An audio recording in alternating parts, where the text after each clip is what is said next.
I'm Gary Goff, head football coach at Valdosta State University. I'm going to talk to you today about the formations of the air raid offense. First thing we're going to talk about is our 10 personnel, okay? Now understand this, we teach our personnel built into our formations, okay? So I know a lot of people few places where I've worked, they would call a formation and then the personnel for that formation. We just build it into one. So this is an example of our 2x2 sets or our 10 personnel sets as well. Okay, so let's start with the upper left-hand corner here and open, okay?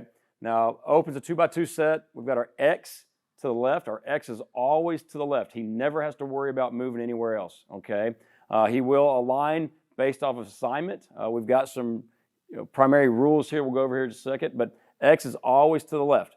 Our H out of open is going to be split the difference between X and the tackle, lined up to the left, okay? Then our Y, okay, is our slot receiver to the right. Okay, he's going to split the difference between the Z and our tackle.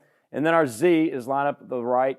And then our tailback, which we call our F, our featured back, is going to be lined up in pistol formation, which is 3 yards behind the quarterback. Okay, so this is a simple open. Okay, so we call open. That is our 10 personnel, and it is our set. Okay, so again, therefore, we don't have to call open and give a cheetah or a king's personnel. Okay. Now, we can add one key word to change that, and it doesn't change anything for anybody except for the Z, and that would just be open flip.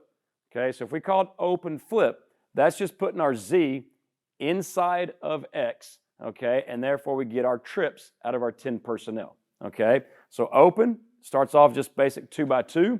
If we add the word flip, then it's going to same personnel, but we're putting Z inside of X to the left. Now we're getting our trip surface. Okay. Now let's cover Mustang. Okay. Mustang and Warrior, they are one of our very few sets where we do move our Y to the other side. Okay. Mustang.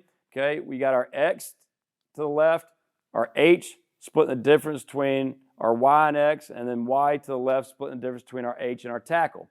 Okay. Our Z is going to be on the line of scrimmage now to the right. Okay, and so that is Mustang right there, and that gets to a 3x1, which is a little bit different than open flip, because you can see here that it's getting our Z, okay, our flanker, by himself to the single side. Going the other way, we've got Warrior. Okay, so Warrior, now everybody's Y's to the right again. Now H is flipped over to the other side. Okay, so H and Z are to the other side. So now it's, again, a 3x1 surface. Okay, X is on the ball. Z is on the ball, Y and H are off. Going down to bunch, okay? Bunch is a 3x1 set, still in 10 personnel. Okay, again, our players learn it as 10 personnel. Okay, but bunch now, the only difference in that is we're doing exactly what it sounds like. We are bunched together. Okay, so our H is going to be 1 to 2 yards from the tackle. Our Y is going to be on the line of scrimmage, a yard away from the H, and our Z is going to be off the ball, a yard away from our Y. Okay, so we're in a bunch set. Okay, we will play around with that based off our route concepts. Okay, and the receivers are taught where to line up for alignment on that as well. Okay, and again, our back is always in pistol. Then we've got slot. Okay, slot, his alignment is very similar to bunch. Okay, it's 3x1. Okay, but we're going to take normal splits right here. Okay, the difference between slot and Warrior, obviously, slot, we're putting our H, our slot receiver, inside. We're putting him, making him the slot receiver to the right, okay? Stack down at the bottom left here is exactly what it sounds like. We got receivers 2x2 that are stacked, okay? So we got our H on the line of scrimmage with X behind him, okay? And then to the right, we've got our Y on the line of scrimmage with Z behind him, still in pistol. And then one more keyword here, open flop, okay? So again, if you look at open here, okay, if you just said plain open, our Z would be to the right, just like up in the top left here. But by adding the word flop, now that's going to put our Z on the outside of X, okay? So again, we say open. We can get to 3 different formations with open, okay? So we say open, and just one person is moving around, okay? So an open flip, our Z is moving inside of X. If we just said open flop, our Z is moving outside of X. If we just say open, we remain in 2x2. Okay, so that is our 10 personnel sets. Again, with everything except for the exception of Mustang, okay, our X is always to the left, our Y is always to the right. Okay, now going into our 11 personnel sets. All right, So now we've got our tight end in the game. Okay, again, we do not have to call early and then call the personnel cheetah, king, queen, anything like that. Early is built into our formation, which our tight ends always know they're in. Now we have gotten pretty creative with all the RPOs and stuff over the last probably 5 years. So therefore, we have moved our tight end around. Okay, there are some air raids out there that your tight end is always lining up on the right. He will never move. Okay, but start up in the top left-hand corner. So we're going through early left. Okay, obviously the left tells our tight end where to line up. He is attached in early. Okay, because he's attached. Okay, and on the ball, our X and H have to be off the line of scrimmage. Okay, to the single receiver side, Z. Okay, now he's obviously on the ball. The flip of that is just early right. Okay, on early right, X is a single receiver to the left. He's on the line of scrimmage. Okay, our Y, because of its early right, is on the right-hand side, attached. Then you got H and Z off the ball, splitting the difference with their alignments. Okay, ace. Okay, early is getting to a three-man surface. Okay, three-receiver surface. Ace, okay, is a 2x2 set with our tight end. Okay, we do have one exception here when we call ace left. Okay, our slot receiver H knows he's coming out of the game, and our tight end is going in the game, lining up on the left. That's ace left. Okay, so to the right. Okay, now you've got Y and Z lined up just like they would be in open. Okay, many years ago, we used to just call this, open or open ace. Okay, but now, since we're moving our tight end a little bit from both sides, we've got this ace left and ace right. So on ace left, again, X is off the ball because he knows he has a tight end inside of him. Our tight end is going in for H. Okay, our slot receiver Y is staying on the field, and our Z. Okay, the opposite of that is ace right. Okay, on ace right, obviously our tight end is attached to the right. Our Z is off the ball. Okay, to the left side, you got X on the ball and H splitting the difference. Okay, kind of a new wrinkle for us here is flex left. Okay, flex is telling our X he's out of the game. Now our tight end knows he's going in for X, and he's lined up on the left-hand side. Okay, then you've got our slot receiver Y still in the game, our slot receiver H still in the game, and our flanker still in the game. The opposite of that is ace right flip. Okay, now again we're using the word flip. Flip and flop only talk to our Z. Okay, so if you take ace right above it, okay, everybody knows where they're lining up there. You just add one word flip, and that tells our Z to line up on the inside of X. If we were to say ace right flop, that would simply put our Z on the outside of X. Okay, so that's 11 personnel package. Now, if you look at it, really, early we treat that as basically one formation. We tell our tight end where he's going by the word left and right. So it's basically one formation they're having to learn there. Okay, ace, same thing. Okay, ace. Okay, you got your receiver or tight end to the right here. Okay, or to the left. But if you say the word ace, everybody knows where to line up, with the exception of telling the tight end where to go. Okay, and then we've got ace right flip, where we're just flipping the receiver to the side. So really on this diagram right here, for us, we count it as 1, 2, 3 formations. Okay, but we can get to a lot of different formations by adding the keyword flip or flop. Okay, so here's our two-back personnel. Okay, our 20 personnel, as you'd call it. Okay, top left, okay, you've got what we call blue. Okay, so it's split back. Okay, our running backs here, since they're not in pistol, we're lining up 3.5 yards, okay, from the quarterback. Okay, based off the play, we will adjust that. And as we go through the offense, I'll talk about that, how we line for our assignment. Okay, but in blue, we're going to be split gun here. Okay, our H, okay, now that is not our slot receiver H anymore. That is going to be another running back there. It's in this formation here, it's not a tight end or a fullback. It's a true running back, okay? But our H and F on blue, they're going to split the outside leg of the guard, okay? So their alignment, they're going to be 5 yards, okay, from the ball, just like the quarterback is, but they're going to line splitting the outside leg of that guard, okay?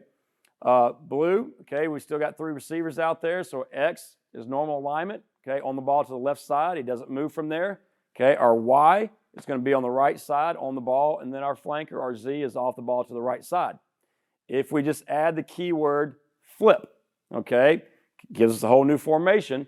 okay? But we've already taught the basic blue. Everybody knows where they align. We say flip, that just changes Z. Now he's lined up on the inside of X.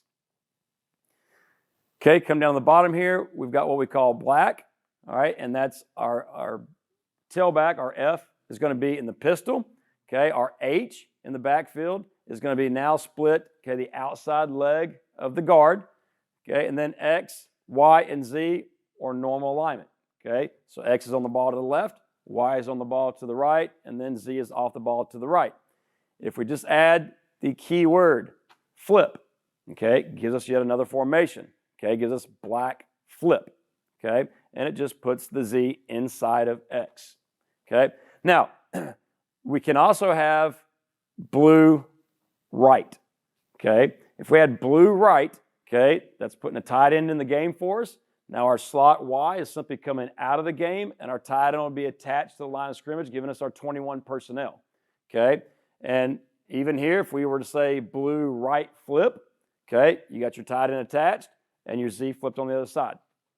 Okay, so again, based off of our 11 personnel sets where we teach right and left, that puts the tight end in the game, we can do the same thing out of any formation, okay, and get our Y out of our slot Y out of the game and put the tight end in the game. Okay, same thing down here for black or black flip. We could say black right, okay, and we get a tight end in there attached, and we could say black right flip, tight end attached, and flip Z to the other side.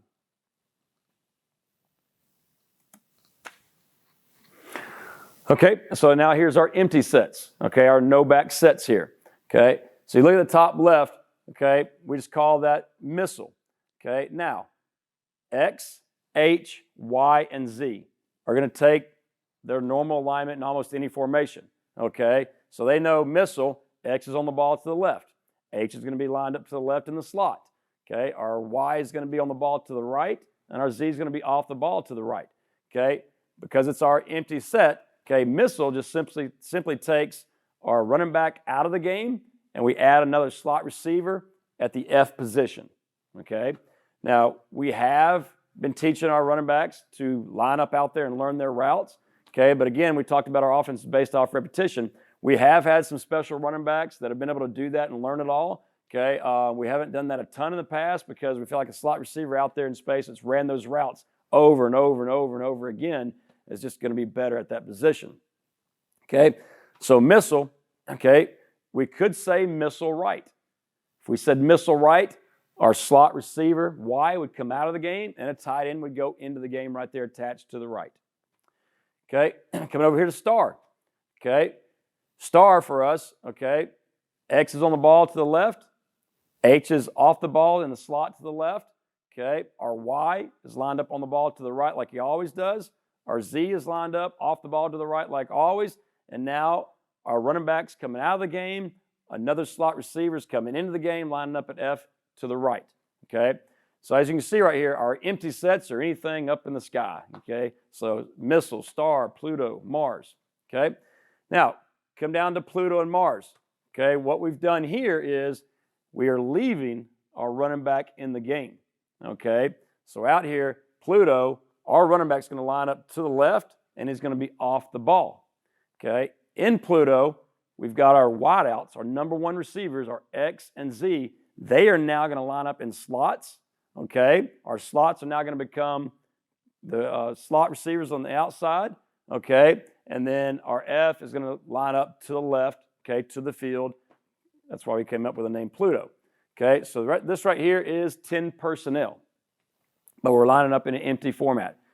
Okay, Mars is the same thing, but now our running back is lining up to the right all the way out at number 1. Okay, so again, in Mars, our X and Z, our normal wideouts, are lining up in the slot.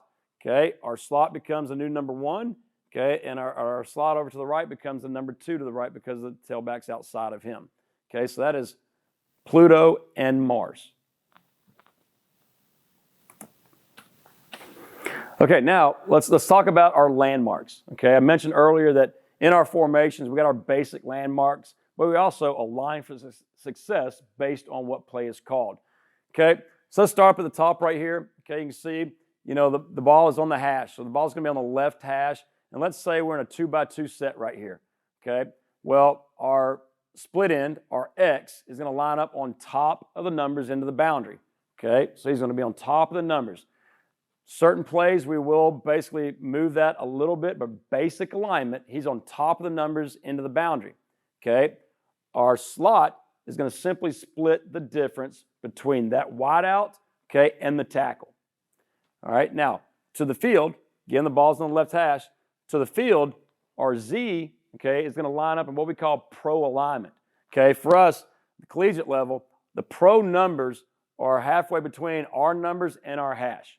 Okay, so we say pro alignment to our wideouts all the time. He knows he's going to just split the difference between the numbers and the hash. So he's going to line up pro alignment, and then our slot receiver to the right here, our Y, is simply going to split the difference. Okay, if the ball is on the left hash, and let's say we're going to be in trips, 3x1, okay, into the boundary, the wideout, same alignment. Okay, he's going to be on top of the numbers. Okay, to the field, we're still going to be pro alignment by our number one receiver. Okay, and then the two slots are going to simply split the difference between the tackle and that wideout. Okay, so that's if the ball is on the left hash and we're trips to the field. Okay, come down to the bottom here. Okay, and if the ball is in the middle of the field, it's pretty simple for us. Okay, we're now going to have both wideouts line up on top of the number. Okay, and then both slots are simply splitting the difference between the tackle and that wideout. Again, there are plays that dictate where we need to line up in order to get to our route or our assignment, but this is a base rule of thumb, okay, where we want everybody to line up. Okay.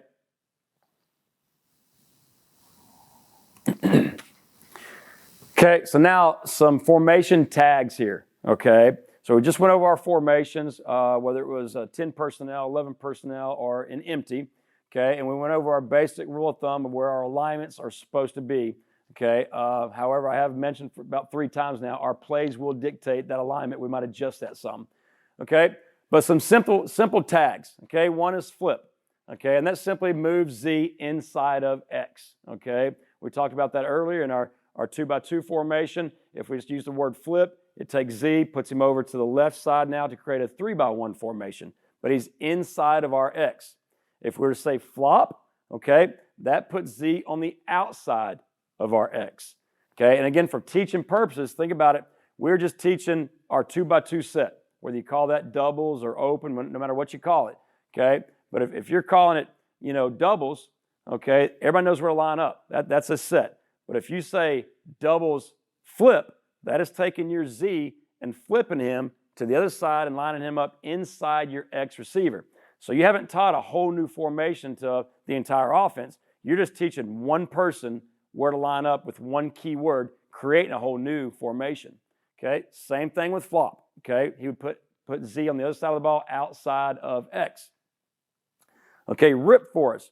Rip simply takes our tight end and aligns him off the ball, okay? Our tight end is always lined up on the line of scrimmage unless we add the word rip, okay? So a lot of times we will rip him, motion him, do a lot of different things with him in the run game or in the passing game, but we need to say that word rip. Again, rather than teaching a whole new formation, okay, you could say, black, that's a formation, or you could say black rip, okay? Same formation, but you're just using one key word to move Y off the ball. Now you can motion him back and forth.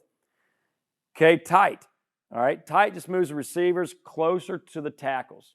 Okay, another just key word without creating a whole new formation. Okay, so if we'd said doubles, okay, we're 2x2, we're saying doubles. That means if the ball's in the middle of the field, you got both wideouts lined up on top of the numbers, and you got both slots splitting the difference. But if we said doubles tight, now that's going to take everybody and move them in 2 yards from the tackle. Okay, just by adding the keyword tight. Okay, we already discussed right and left, just declares which side of the formation the tight end's going to. Again, I mentioned earlier in another talk that, we never had right and left, and I fought this for years and years and years, would not do it. I have learned to adapt a little bit, especially we've been more involved with some of the run game and RPOs. But being a true air raid guy, you didn't need right and left because we always kept our tight end on the right-hand side and we never moved him. I'm about 99% sure that's still what Coach Mumme and Coach Leach do. So we have changed there just a little bit so we can dictate where that tight end is lined up. And then another key word is just flex. Okay, flex tells our true X receiver, our split end, that he's coming out of the game, and we send a tight end in for him. Okay, so here's some of our basic motions. Okay, some more terminology with our offense. Okay, so move. Move changes the strength of our formation. Okay, so again, let's say we were in doubles or open, whatever you want to call the 2x2 set. Okay, everybody knows where to line up. But if I tag a receiver, if I was to say doubles and I went Z move, okay, now it's just going to motion him. Okay, it's going to change the strength of the formation. It's going to motion him all the way to the other side to where he would be lined up in a flip position. Okay, so he'd motion him across, changing the strength, and he'd line up inside of the number one receiver. Okay, we could move any receiver. Okay, we could move Z, H. In order to move Y, we'd have to rip him off the ball to move him. Okay, but we could move any receiver or running back. Okay, orbit is just motion to the center and back to his normal alignment or original alignment. Okay, very important here. We want to motion him all the way to the center and back. Most defenses do not change their defensive structure until that motion guy has cleared the center. Okay, so we're very strict on the guys to get all the way to the center before you return back in that orbit motion. Okay, same as the move. We could orbit Z, we could orbit H, we could rip Y and orbit Y. We could orbit just about anybody. We never orbit X because our X is always on the ball. Okay, speed motion. Okay, speed motion is fast motion, okay, into the backfield, meshing with the quarterback. Okay, so we could go Z speed, and he's going to run full speed motion as fast as he can, and he's going to run right over the toes of the quarterback. Ball's going to be snapped before he ever gets to the quarterback, but it's full speed motion as fast as he can. Okay, leap motion. Okay, we could leap any receiver as well, H, Z, or Y. Okay, leap motion, okay, is motion behind the quarterback. Okay, so he's going to mesh with the quarterback. The reason we say mesh with the quarterback, we snap the ball when he leaves the quarterback's vision. Okay, but leap motion is motion from his position behind the quarterback. Okay, fly motion. Fly motion is short motion. Okay, so it's just a short motion. It does not change the strength. Okay, we could say Y fly, Z fly, H fly, but it's going to be very short motion on his same side of the ball wherever he's lined up, and it does not get to the center, does not change the strength. And then lastly, we have what we call jump. Okay, jump is quick motion out of the backfield. Okay, so we're only going to jump motion our running backs, our H, if we're in a two-back set, or our F. Okay, so it'll be motion out of the backfield, depending on what the route is, depending on which direction or how they're motioning. Okay, but that is strictly out of the backfield.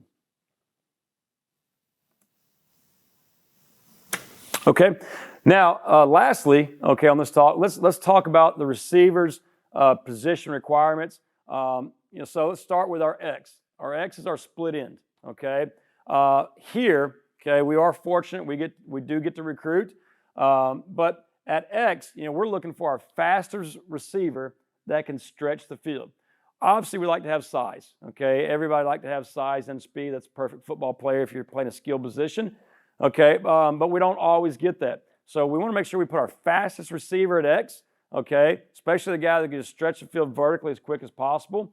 On that position right there, he is a pre-snap read in a lot of our plays. So it's very important right there. You got a guy that can stretch the field, really put pressure on not just that corner that's covering him, but also that safety to his side.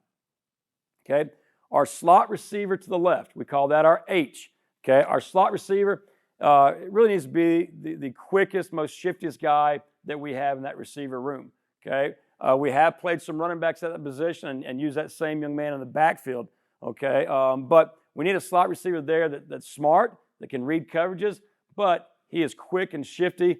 We had a player at New Mexico State was like the perfect H because he was probably about a 4.5, maybe a very low 4.6, but he was at 4.5, 4.6 in every direction. Okay, so right there you want a shifty guy that can make plays in space. Okay, our Y receiver. Okay, that's our slot receiver to the right.